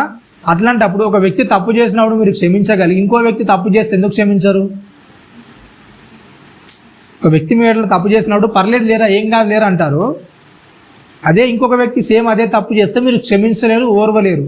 అవునా కదా? మీరు తట్టుకోలేరు, అవతల వ్యక్తిని ఏదో విధంగా ద్వేషించడానికి ప్రయత్నిస్తారు. మీరు ఇదేమవుతుంది చెప్పండి? పక్షపాతం అనేది ఏర్పరుస్తుంది. అంటే అవతల వారితో విభేదాలని మీరు ఏర్పరచుకుంటారు. కాబట్టి ఏమవుతుంది చెప్పండి? మీ ఆత్మీయత అనేది దెబ్బతింటుంది. ఓకేనా? ఆత్మీయత అనేది దెబ్బతింటుంది. అంటే ఇక్కడ అపోస్తలుడైన పౌలు గారు చెప్పుకోవచ్చు అంటే ఏంటంటే, ఏ వ్యక్తితో కూడా మన లోపల ఏం చేయొద్దు చెప్పండి? ఏం చేయొద్దు? కక్షలు కానీ విభేదాలు కానీ ఒక మనిషి పట్ల మనకు ఏం చేయదు చెప్పండి? ఉండొద్దు. అందరితో కూడా ఎలా ప్రవర్తించాలి? మీరు లోకంలో బ్రతుకుతున్నారు కనుక ప్రతి వ్యక్తితో కూడా ఏం చేయాలి? మనం సానుకూలంగా, సామరస్యంగా, చాలా చక్కగా అవతల వరకు ఏం చేయాలి? మనం నడుచుకోవడం అనేది నేర్చుకోవాలి. ఎప్పుడైతే మనం ఇదేంటంటే ఎఫెసీయులకు రాసిన పత్రిక 6వ అధ్యాయం క్వశ్చన్ ఏంటంటే, ఒక పరిపూర్ణ భక్తి అనేది ఎలా చేయాలి? ఓకేనా? నువ్వు లోకంలో బ్రతుకుతున్నావు అంటే ఒక పరిపూర్ణంగా నిన్ను క్రైస్తవునిగా గుర్తించగలగాలి. ఒక క్రైస్తవుడుగా నువ్వు చెప్పుకోవాలంటే నీకు ఉండాల్సిన లక్షణాలు ఏంటి అనేది ఇక్కడ 6వ అధ్యాయంలో చెప్పుకుంటూ వస్తాడు అపోస్తలుడైన పౌలు గారు. ఏంటంటే క్రైస్తవునిగా నువ్వు మారిన తర్వాత నువ్వేం చేయాలి?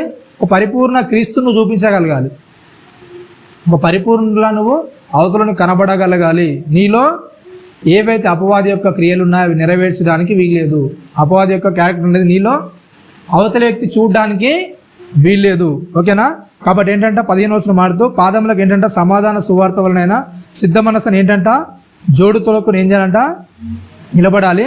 ఇవన్నీ కాక విశ్వాసమును డాలు పట్టుకుని దానితో మీరు దుష్టుని అగ్నిబాణాలను అన్నిటికీ ఏంటంట ఆర్పుటకు శక్తివంతులు అవుతారు. ఏంటంట? విశ్వాసముని డాలు పట్టుకుని ఏంటంట దుష్టుని అగ్నిబాణాలు అన్నింటినీ కూడా ఏంటంట ఏం చేస్తారు చెప్పండి?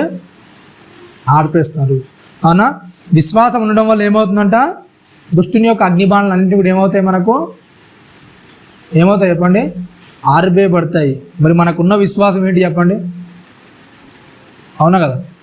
చాలా చాలా చిన్న చిన్న విషయాలకు ఏం చేస్తాం మనం? సన్నగిల్లిపోతాం. అంటే దేవుని నుంచి ఏం చేస్తాం మనం? తొలగిపోవడానికి ఇష్టపడుతున్నాం. దేవుని మీద నమ్మకాన్ని ఏం చేస్తాం మనం? కోల్పోవడానికి ఇష్టపడుతున్నాం. కాబట్టి ఏంటంటే మన విశ్వాసం ఏం చేస్తుంది చెప్పండి? దుష్టుని యొక్క అగ్నిబాణాలను ఏం చేయాలి? ఆర్పాలి. అవునా కదా? మరి అగ్నిబాణాలు అంటే ఏంటిది? దుష్టుని యొక్క అగ్నిబాణాలు ఏంటి అండి?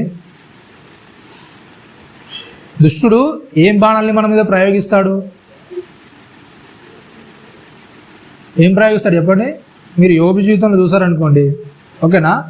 యోబు జీవితంలో కొన్ని మిస్ అవుతుంటాయి. అవునా? వాళ్ళ పిల్లలు మిస్ అవుతారు, ఆయనకున్న సంపద అంతా మిస్ అవుతుంది. తర్వాత నెక్స్ట్ వచ్చిన బాణం ఏంటంటే ఏమవుతుంది చెప్పండి? వాళ్ళ భార్య దగ్గర నుంచి ఏమవుతుంది? శోధన స్టార్ట్ అవుతుంది. అవునా కదా? ఒక బాణం అనేది ప్రయోగించింది వాళ్ళ భార్య దగ్గర నుంచి. వాళ్ళ భార్య అయిపోగానే నెక్స్ట్ ఎవరు స్టార్ట్ అవుతారు? ఎవరైతే నేను దగ్గర వాళ్ళు నాకు ఓదార్పునిస్తారు అనుకునే వారి దగ్గర నుంచి ఏమవుతుంది చెప్పండి? ఏమవుతుంది? అక్కడి నుంచి బాణాలు ప్రయోగించబడతాయి. ఎప్పుడైతే మనము దేవుని తట్టు సరిగా తిరిగి సరిగా నడుచుకోవడం స్టార్ట్ చేస్తుంటామో అక్కడి నుంచి ఏమవుతుంది చెప్పండి? మన ఇంటి వాళ్ళే మనకి ఏం చేస్తారు? వ్యతిరేకంగా ఉంటారు. మన ఇంటి వాళ్ళే మనకు వ్యతిరేకంగా ప్రవర్తిస్తారు, వ్యతిరేకంగా మాట్లాడతారు. అవునా? తర్వాత ఏంటంటే మనకు ఎవరైతే నేను వాళ్ళతో బాధ చెప్పుకుంటే నా బాధ అంతా మర్చిపోతాను, వాళ్ళ బాధ నాకు తీరుస్తారు అనే దానిలో ఉంటాము. అట్లాంటి వాళ్ళు ఏం చేస్తారు? మనకు ఏం చేస్తారు చెప్పండి? వాళ్ళే ఒక బల్లాల్లో మన మీద పడి ఏం చేస్తుంటారు? పొడుస్తుంటారు. అవునా?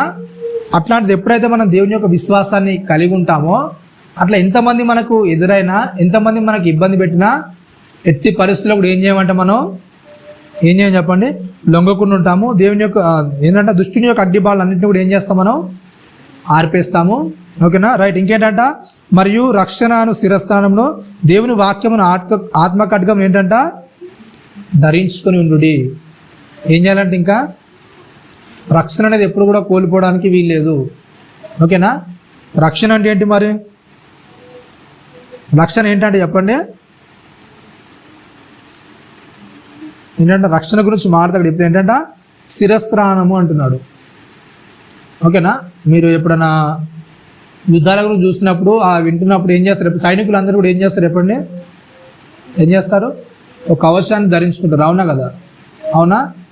ఆ కవచం ఎందుకంటే ఆ తలకు కూడా ఏం చేయొద్దు చెప్పండి, ఏం చేయొద్దు, తలకు గాయపరచబడద్దు. ఒకవేళ కాళ్ళకు చేతులకు ఏమైనా దెబ్బలు తాకినా కానీ ఏమవుతుంది చెప్పండి, ఒక కాలో చేయగలుగుతుంది, అదే తలకు దెబ్బ తాకితే ఏమవుతుంది చెప్పండి, మనిషి అంతా కూడా చనిపోవడానికి ఆస్కారం ఉంటుంది. కాబట్టి మీరు ఎప్పుడైనా బైక్ల మీద రైడింగ్ చేసినప్పుడు కూడా ఏం చేస్తారు చెప్పండి, పోలీసులు ముఖ్యంగా చెప్పేది ఏంటంటే ఏంటి చెప్పండి, ఏం చేయాలి, హెల్మెట్ అనేది ఏం చేయాలి, కంపల్సరీగా ధరించాలి. ఎందుకంటే కాలో చేయకపోతే పర్లేదు, కానీ తలకు గాయమైందనుకో ఏమవుతుంది, ప్రాణమే పోతుంది. కనుక ఏం చేయాలి అంటే ఏంటంటే రక్షణ అనేది ఏంటంటే చెప్పండి, ఏంటంట స్థిరస్థానము. అంటే మనకు రక్షణ అనేది ఏం చేస్తుంది చెప్పండి, ఎప్పుడైతే మనం రక్షణ అనేది కోల్పోతామో మనం బ్రతుకున్నా సరే ఏమన్నట్టు చెప్పండి, ఏం చేస్తున్నట్టు చెప్పండి. ఒకవేళ రక్షణ అనేది మనం కోల్పోయామనుకోండి, క్రీస్తులో నుంచి ఏం చేసినట్టు మనం ఆటోమేటిక్గా బయటికి వెళ్ళినట్టే, క్రీస్తులో మనం లేనట్టే. మన రక్షణ అనేది మనం కోల్పోయామంటే క్రీస్తులో మనం ఏం చేస్తున్నట్టు లేనట్టే. ఓకేనా, మరి రక్షణ అంటే ఏంటి అసలు, ఓకేనా, రక్షణ అనేది లేకుంటే క్రీస్తులో నుంచి వెళ్ళిపోయినట్టే. అసలు రక్షణ అంటే ఏంటి, అసలు రక్షణలో ఉండడం అంటే ఏంటి? ఒక క్రైస్తవునిగా నువ్వు రక్షణలో ఉండడం అని గుర్తేంటిది, గుర్తేంటి చెప్పండి, నువ్వు క్రీస్తు రక్షణలో ఉన్నావని గుర్తేంటి చెప్పండి. ఏంటంట మత్తయి సువార్త 24వ అధ్యాయంలో ఒక మాట రాస్తాడు, చూడండి ఒకసారి. యేసుక్రీస్తు ప్రభువారు ఒక మాట చెప్తారు. మత్తయి సువార్త 24వ అధ్యాయంలో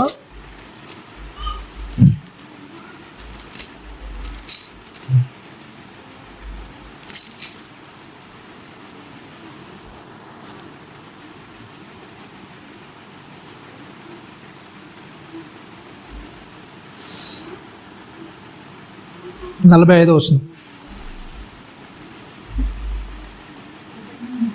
ఏంటంట, యజమానుడు తన ఇంటి వారికి తగిన వేళ అన్నం పెట్టుటకు వారిపై ఉంచిన నమ్మకమైన వాడును బుద్ధివంతుడైన దాసుడు కూడా. ఏంటంటే అండి ఒక మాట అనేది ఇక్కడ చెప్తున్నాడు, ఏంటంటే చెప్పండి, మీకు సరిగా అర్థమవుతుంది అక్కడ చూడండి ఒకసారి. యజమానుడు తన ఇంటి వారికి తగిన వేళ అన్నం పెట్టుటకు వారిపై ఉంచిన నమ్మకమైన బుద్ధిమంతుడైన దాసుడు ఎవడు అని చెప్తారు. ఏంటంటే ఇక్కడ ఏమని చెప్తున్నాడు, యజమానుడు ఏంటంట ఇంటి వారికి తగిన వేళ అన్నం పెట్టుటకు ఏంటంట వారిపైన ఉంచిన నమ్మకమైన బుద్ధిమంతుడైన దాసుడు ఎవడు అని మాట చెప్తున్నాడు. ఏంటంట యజమానుడు వచ్చినప్పుడు ఏ దాసుడు ఇలాగూ చేయుచుండుట అతడు కనుగొనును, ఆ దాసుడు ధన్యుడు. అతడు తన యావదాస్తి మీద వాని నుంచినని మీతో నిశ్చయంగా చెప్తున్నాను. ఓకేనా, రైట్. ఇక్కడ రాయబడిన మాట ఏంటంటే యజమానుడు ఏంటంటే తగిన వేళ ఏంటంట అన్నం పెట్టకు ఒకరిని ఏం చేశాడంటే చెప్పండి, ఒకరిని నియమించాడు. ఓకేనా, వాక్యం అనేది దేంతో పోల్చబడింది చెప్పండి, ఓకేనా, వాక్యం అనేది దేంతో పోల్చబడింది, ఆహారంతో పోల్చబడింది. రైట్. ఏంటంటే ఇక్కడ అన్నం పెట్టకు నియమించడం అంటే ఏంటంటే అంటే దేవునికి నేను సాక్షిగా ఉంటానని చెప్పుకుంటూ తగిన సమయం అంటే ఏంటంటే ఒకవేళ నిన్ను ఎవరు హింసిస్తున్నప్పుడు బాధ పెడుతున్నప్పుడు నిజంగా అక్కడ క్రీస్తుని చూపిస్తావని దేవుడు అనుకున్నప్పుడు నువ్వు చూపెట్టకూడే పరిస్థితి ఏంటి, అప్పుడే దేవుడు వస్తే ఏంటి ఇది విషయాలు మాట్లాడతాడు. చూడండి ఒకసారి 48వ వచనం. దుష్టుడైన ఒక దాసుడు నా యజమానుడు ఆలస్యం చేయుచున్నాడని తన మనసులో అనుకుని తన తోటి దాసుని కొట్ట మొదలుపెట్టను, త్రాగుబోతులతో తినుచు త్రాగుచుంటే ఆ దాసుడు కనిపెట్టని దినముల్లో వాడు అనుకొని గడియల్లో వాని యజమానుడు వచ్చి వాడిని నరికించి వేషధారులతో కూడా వానికి పాలు నియమించును, అక్కడ ఏడుపును పండు కొరుకుటయు ఉండును. ఏమవుతుందండి చెప్పండి, ఏమవుతుందంట, యజమానుడు అంటే దేవుడు మనకు పని అనేది అప్పగించాడు. ఏంటంటే భూమి మీద ఏం చేయాలి చెప్పండి, ఒక శరీరాన్ని అమర్చాడు. ఆ శరీరాన్ని ఎందుకు అమర్చారంటే నువ్వు భూమి మీద బ్రతికినన్ని దినాలు కూడా ఏం చేయాలి చెప్పండి, ఏం చేయాలి, దేవుడు ఏదైతే పని అప్పగించాడో, ఎలా అయితే అవతల వ్యక్తితో ప్రవర్తించమని చెప్పాడో, ఎలా అయితే మర్యాదపూర్వకంగా నడుచుకోమని చెప్పాడో ఆ విధంగా ఒకవేళ నువ్వు నడుచుకొని సందర్భం అనేది ఎదురైనప్పుడు క్రీస్తు చూపించిన మాదిరిని ఒకవేళ నువ్వు చూపించడం మనకి ఏమవుతుంది చెప్పండి. అవునా, నీ పొరుగు వారితో చెప్తాను మీకు అర్థమయ్యేది ఏంటంటే, ఇప్పుడు ఎరుగు పొరుగు వారు ఇద్దరు ఉంటారా, అవునా, ఏదో గొడవ అవుతుంది, అవునా కదా, చిన్న గొడవ అయింది మీ ఇద్దరి మధ్యలో. గొడవ అయినప్పుడు ఏంటంట ఒకవేళ అప్పుడే క్రీస్తు వచ్చే సందర్భం ఉందనుకోండి, యజమానుడు వస్తున్నాడు అప్పుడే, మీరు వాళ్ళతో పోట్లాడితే మీరు ఏం చూపిస్తున్నట్టు? అవునా, నేను ఉంచింది ఎందుకు మధ్యలో? ఎప్పుడైనా సరే మనకు పడని వాళ్ళు, మనకు తగని వాళ్ళు మన చుట్టూ ఉంటున్నారంటే దేవుడు ఏం చేస్తున్నాడు చెప్పండి? మనల్ని ఇంకా పరీక్షిస్తున్నాడు. ప్రతి ఓడు మనల్ని రేపి కావాలని ఇబ్బంది పెట్టి రెచ్చగొడుతున్నాడంటే దేవుడు ఏం చేస్తున్నాడు? మనల్ని పరీక్షిస్తున్నాడు. కాబట్టి అట్లాంటి పరీక్ష శోధనలో మనం ఉన్నప్పుడు దాన్ని ఏం చేయాలి చెప్పండి? మనం దేవుడిచ్చే సర్వాంగ కవచాన్ని వాడుకోవాలి. ఆ విధంగా మన యొక్క భక్తి జీవితం అవతరానికి ఏం చేయాలి? చూపించే విధంగా కనబడాలి. అక్కడ చెప్తుంది ఏంటంటే, యజమానుడు ఏం చేస్తారు చెప్పండి? ఆ సమయాన్ని వచ్చినప్పుడు మీరు ఆ స్ఫూర్తి అనేది, ఆ యొక్క మనం నెరవేర్చాల్సిన బాధ్యత అనేది ఏం చేయాలి చెప్పండి? ఆ వ్యక్తికి మనం చూపించగలం. అందుకే కదా నేను అక్కడ ఉంచింది. అవునా కదా? నువ్వు నమ్మకమైన వాడవని నేను ఉంచింది ఎందుకు చెప్పండి? అలాంటి జనాల మధ్యలో నేను పంపించింది ఎందుకంటే నువ్వు నమ్మకంగా నిలబెడతావని, వాళ్ళకి కావాల్సిన ప్రవర్తన అనేది ఎలా ఉండాలో నేర్పిస్తావని ఏం చేశాడు దేవుడు? నేను నమ్మి అక్కడ పెట్టాడు. అవునా? ఒక వ్యక్తి తిడుతున్నా, ఏమైనా అంటున్నా కానీ నువ్వేం చేయవు? ఆ వ్యక్తిని బట్టి నువ్వు దేవుణ్ణి స్తుతిస్తావు, దేవుణ్ణి లా మారడానికి ఆ వ్యక్తికి నువ్వు సహకరిస్తావని దేవుడు అక్కడ పెడితే, నువ్వు ఇష్టానుసారంగా నీ ప్రవర్తన నువ్వు చేసావు ఏమవుతుంది చెప్పండి? ఒకవేళ దేవుడు అక్కడికి, ఒకవేళ అనుకోని గడియలు యజమానుడు అక్కడికి వస్తే నీ పరిస్థితి ఏమవుతుంది? అవునా కదా? బయట వ్యక్తి ప్రవర్తించినట్టే, బయట ఉన్న వాళ్ళు అంటే క్రీస్తుని ఎరగని వారు ప్రవర్తించినట్టే నువ్వు ప్రవర్తిస్తే నీ పరిస్థితి ఏమవుతుంది చెప్పండి? చెప్తున్నాడు అక్కడ. ఏమవుతుందంట? తన తోటి దాసులను కొట్ట మొదలుపెట్టను, త్రాగుబోతులతో తినుచుంటే ఆ దాసుడు కనిపెట్టని దినముల్లో వాడు అనుకోని గడియల్లోనే ఆ యజమానుడు వచ్చి వాడిని నరికించి వేషధారులతో ఏం చేస్తారంట? ఏం చేస్తారు చెప్పండి? వానికి పాలు నియమించిన అక్కడ ఏలుపుల్లో పండ్లు కొరుకుతాయో ఉండును. కాబట్టి ఏంటంట, ఎట్టి పరిస్థితుల్లో కూడా మన ప్రవర్తన దేవుడు ఏం చేస్తాడు చెప్పండి? నమ్మి నీకు రక్షణ అనేది ఇచ్చాడు. కాబట్టి ఆ రక్షణను ఏం చేయొద్దు అంటే, ఎట్టి పరిస్థితుల్లో కూడా ఏం చేయొద్దు? నిర్లక్ష్యం చేయొద్దు. అందుకే ఎబ్రిల్ రాసిన పత్రికలో చెప్తాడు ఒక మాట అపోస్తలుడైన పౌలు ఏంటంటే, ఇంత గొప్ప రక్షణ మనం ఎలాగ నిర్లక్ష్యం చేస్తామన్నా? అపోస్తులు అంటే ప్రవక్తలు వాళ్ళ నుంచి ప్రారంభమయ్యి వాళ్ళ తర్వాత మళ్ళీ యేసుక్రీస్తు వారు చెప్పడం ద్వారా ఏమైపోయింది చెప్పండి? ఈ సువార్త అనేది ప్రారంభమైంది. ఇంత గొప్ప రక్షణ మనం ఒకవేళ నిర్లక్ష్యం చేస్తే అసలు ఎలా తప్పించుకుంటాం మనం? అవునా కదా? ఒక వ్యక్తికి ఎలా ఉండాలో, ఎలా బ్రతకాలో మరీ వాక్యం హెచ్చరిస్తున్నా కూడా, మరీ నీకు ఇలా ఉండాలని బుద్ధి చెప్తున్నా కూడా, ఆ బుద్ధిని అనుసరించి నువ్వు మాట్లాడకుండా, ఆ బుద్ధిని అనుసరించి నువ్వు బ్రతకకుండా నీ ఇష్టానుసారంగా బ్రతికితే ఎవరు కాపాడతారు చెప్పండి? క్రీస్తులో మనం ఎలా నిలవగలుగుతాం మరి? అవునా కదా? ఏంటంట, అనుకోని గడియల్లో దేవుడు వస్తాడు. కాబట్టి ఏంటంట, ఏం చేస్తాడు అక్కడ? బుద్ధిమంతునిగా నమ్మకమైన దాసుడుగా నేను ఒక దగ్గర నిలబెట్టాడు. అవునా కదా? ఏ పరిస్థితిలో ఉన్నా సరే, ఎక్కడున్నా సరే ఏంటి చెప్పండి? నిన్ను నమ్మి ఏం చేశాడు? నీకు రక్షణ అనేది ఇచ్చి అక్కడ నేను నిలబెట్టాడు. ఒక బుద్ధిమంతునివైన దాసుడు అని ప్రతి వారితో నువ్వు సమాధానకరంగా బ్రతికి అవతలని క్రీస్తు అంటే ఏదో చూపిస్తావని నేను చేశాడు? ఏదో ఒక చోటని నియమించాడు. ఆ నియమించిన దాన్ని బట్టి నీ ఇష్టానుసారంగా నువ్వు బ్రతకడానికి వీల్లేదు. నీ ఇష్టానుసారంగా నువ్వు మాట్లాడడానికి కానీ, నీ ఇష్టానుసారంగా నువ్వు ప్రవర్తించడానికి కానీ, అవతలోనికి నువ్వు క్రైస్తవుని కాని విధంగా చేయడానికి కానీ ఏం లేదు, మనకు అవకాశం అనేది లేదు.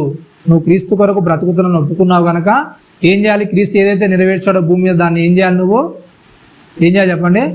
నెరవేర్చాలి. అదే కోరుకుంటున్నాడు. కాబట్టి ఏంటంటే చాలా జాగ్రత్తగా ఉండాలి. ఒకవేళ అలా మనకి ఏమవుతుందంట, ఆ దాసుడు కనిపెట్టిన దినంలో వాడు అనుకుని గడియల్లోని యజమానుడు వచ్చి ఏం చేస్తాడంట? వాడిని నరికించి వేషధారులతో కూడా ఏం చేస్తాడు చెప్పండి? వానికి పాలిస్తాడు. ఇక్కడ రాయబడిన మాట ఏంటంటే వేషధారులతో కూడా అంటే ఏంటి చెప్పండి? ఇంకా అర్థం కావడానికి మరలి కింద రాయించడం ఏంటంటే, వేషధారులతో కూడా అంటే నువ్వు చెప్పేది ఒక విధంగా ఉన్నావు, అంటే ఎప్పుడైతే సంఘానికి వస్తున్నావో అక్కడ బతికే విధానం అనేది వేరే ఉంది. ఎక్కడైతే ఇంటికి వెళ్తున్నావో నువ్వు చూపించాల్సిన పరిస్థితి ఉందో, పద్ధతి ఉందో, దాన్ని చూపించకుండా బ్రతుకుతున్నావు కనుక నువ్వు ఎవరు చెప్పండి? వేషధారి. నువ్వు చెప్పాల్సిన సమయం వచ్చినప్పుడు, నువ్వు ప్రవర్తించాల్సిన విధానం నీకు వచ్చినప్పుడు దాన్ని నెరవేర్చకుండా నువ్వు దాటేస్తున్నావు కనుక నువ్వెవరివి? వేషధారివి. కాబట్టి చాలా జాగ్రత్తగా ఉండాలి. కాబట్టి ఏంటంటే ఆత్మీయ యుద్ధం అనేది ఏంటి చెప్పండి? అది బయటికి కనబడదు, కానీ ఏంటి చెప్పండి? మన లోపల ఏం చేస్తుంది? రగిలిపోతుంది. దాన్ని ఎప్పుడైతే మనం కంట్రోల్లో ఉంచుకొని దేవుని వాక్యంతో సర్ది చెప్పుకుంటాం, ఏం చేస్తాం? మనం క్రీస్తులో చాలా చక్కగా బ్రతుకుతాం. ఎప్పుడైతే దాన్ని పాటించకుండా ముందుకెళ్తాం, ఏం చేస్తాం? మనం రాయబడుతూ మత్తయి సువార్త ఏంటంటే, యజమానుడు అనుకోని గడియల్లో వస్తాడు. నీ ప్రవర్తన కానీ, నీ పద్ధతి కానీ, నీ యొక్క పరిస్థితి కానీ క్రీస్తు చెప్పిన విధంగా లేకుంటే నీకు ఏమవుతుంది చెప్పండి? నిజంగా వేషధారి అవుతావు. కాబట్టి ఏంటంటే ప్రతి ఒక్కరు కూడా ఏం చేయాలి? మన యొక్క ప్రవర్తన ఎలా ఉందో కనిపెట్టుకోవాలి. క్రీస్తు ఎలా అయితే బ్రతికాడో భూమి మీద దాన్ని నెరవేర్చడానికి మనం ఏం చేయాలి చెప్పండి? ప్రతిరోజు కూడా మళ్ళీ మనం ఏం చేసుకోవాలి? పరిశుద్ధపరచుకుంటూ క్రీస్తులు ఎదగాలని కోరుకుంటూ ఈ చిన్ని మాటలు ముగిస్తాం. తల వంచుకుని ప్రార్థించుకుందాం. పరిశుద్ధుడ మహాగణుడ, నీ ఘనమైన ఉన్నతమైన శ్రేష్టమైన నామానికి కృతజ్ఞతలు స్తోత్రములు చెల్లిస్తున్నాను. విన్న మాటనైనా మా హృదయంలో ఫలించినాయన, నీ కొరకు అంటుకట్టబడినాయన, నీలో ఫలించగలుగుటకు, నీలో వృద్ధి చెందగలుగుటకు అటు కృపను మహద్భాగ్యాన్ని మాకు అనుగ్రహించినాయన. ఇదిగోనైనా మా యొక్కనైనా ఆత్మీయ యుద్ధంలోనైనా ఇదిగోనైనా మేము పోరాడేది నాయన శరీరాలతో కాదు నాయన, దురాత్మల సమూహంతోనైనా అట్టి విషయాన్ని ఎరిగిన మేము నాయన ప్రతి ఒక్కరితో నాయన సమాధానకరంగా ఉంటూ ప్రతి ఒక్కరినైనా ఏదైతే చెప్పావో వాక్యం నాయన అటు రీతిగా మేము చేయగలుగుటకు మీ యొక్క ఆత్మ సహాయాన్ని నాయన మాకు అనుగ్రహించినైనా, నీ విలువైన మాటల ద్వారా నేను మేము బలపరచబడి నీలో ఉన్నతంగా ఎదగలుగుటకు, నీలోనైనా సంపూర్ణ సిద్ధి నొందినైనా సంపూర్ణం కాగలుగుటకు అటు కృపను మహద్భాగ్యాన్ని మాకు అందరికీ అనుగ్రహించినైనా, అలాగేనైనా బల్లను జరగబోయే పాఠంలో తోడుకోండి, మీకు మహిమకరంగా జరిగే అటు కృపను మహద్భాగ్యాన్ని మాకు అనుగ్రహించింది. క్రీస్తు వారి పరిశుద్ధులు నామమున ప్రార్థన మనలో అడుగు పెట్టుకుంటున్నాం. అందరికీ